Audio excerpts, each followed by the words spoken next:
മാലദ്വീപിൽ നിന്ന് ഇന്ത്യ സൈനികരെ പിൻവലിക്കണമെന്ന് ആവർത്തിച്ച് മാലദ്വീപ് സർക്കാർ. അടിയന്തര മെഡിക്കൽ സേവനത്തിനും ദുരന്ത നിവാരണ പ്രവർത്തനങ്ങൾക്കുമായി 77 ഇന്ത്യൻ സൈനികരാണ് മാലദ്വീപിലുള്ളത്.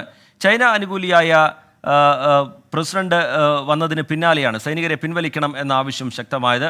ബൽറാം നെടുങ്ങാടി വിവരങ്ങളുമായി ഡൽഹിയിൽ നിന്ന് ചേരുന്നുണ്ട്. ബൽറാം, ഇന്ത്യയുമായുള്ള നയതന്ത്ര തർക്കം, അതിനിടയിൽ തന്നെ ചൈനയുമായുള്ള മാലദ്വീപ് പ്രസിഡന്റിന്റെ കൂടിക്കാഴ്ച, ഇതൊക്കെ നമുക്ക് മുമ്പിലുണ്ട്. അതിനിടയിൽ ഈ സൈനികരെ പിൻവലിക്കണം എന്നുള്ള ആവശ്യം വീണ്ടും ആവർത്തിക്കുന്നു മാലദ്വീപ് സർക്കാർ. അവരുടെ നീക്കങ്ങൾ എങ്ങനെയാണ് ബൽറാം?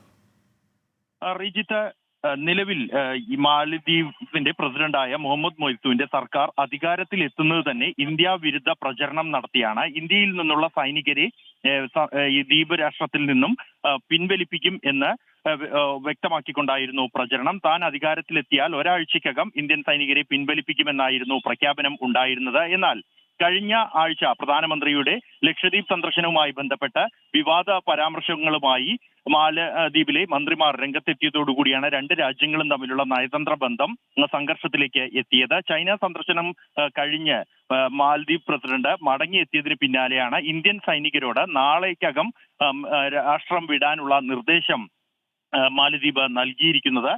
നിലവിൽ ഇന്ത്യയുടെ 77 സൈനികരാണ് മാലദ്വീപിലുള്ളത്. യഥാർത്ഥത്തിൽ മാലദ്വീപിലെ ജനങ്ങളുടെ ഒപ്പം തന്നെ അവിടേക്ക് എത്തുന്ന ഇന്ത്യൻ സന്ദർശകരുടെ സഹായത്തിനും രക്ഷാപ്രവർത്തനങ്ങൾക്കുമായാണ് ഇന്ത്യ സൈനികരെ മാലദ്വീപിൽ നിയോഗിച്ചിരിക്കുന്നത്.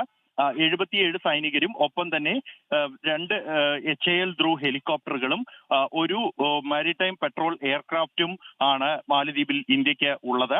രക്ഷാപ്രവർത്തനങ്ങൾക്കും അടിയന്തര സാഹചര്യങ്ങളിൽ ജനങ്ങളെ ആശുപത്രി സേവനങ്ങൾ ഉൾപ്പെടെ അടിയന്തരമായി ലഭ്യമാക്കുന്നതിനും കൂടാതെ ഒഴിപ്പിക്കൽ നടപടികൾ അടക്കമുള്ള കാര്യങ്ങൾക്ക് വേണ്ടിയാണ് ഇവിടെ ഇന്ത്യ സൈനികരെയും 2 ഹെലികോപ്റ്ററുകളും ഒരു വിമാനവും വിന്യസിച്ചിരിക്കുന്നത്. ഇവ പിൻവലിക്കണമെന്നാണ് ഇപ്പോൾ ഏറ്റവും ഒടുവിൽ മാലദ്വീപ് ആവശ്യപ്പെട്ടിരിക്കുന്നത്.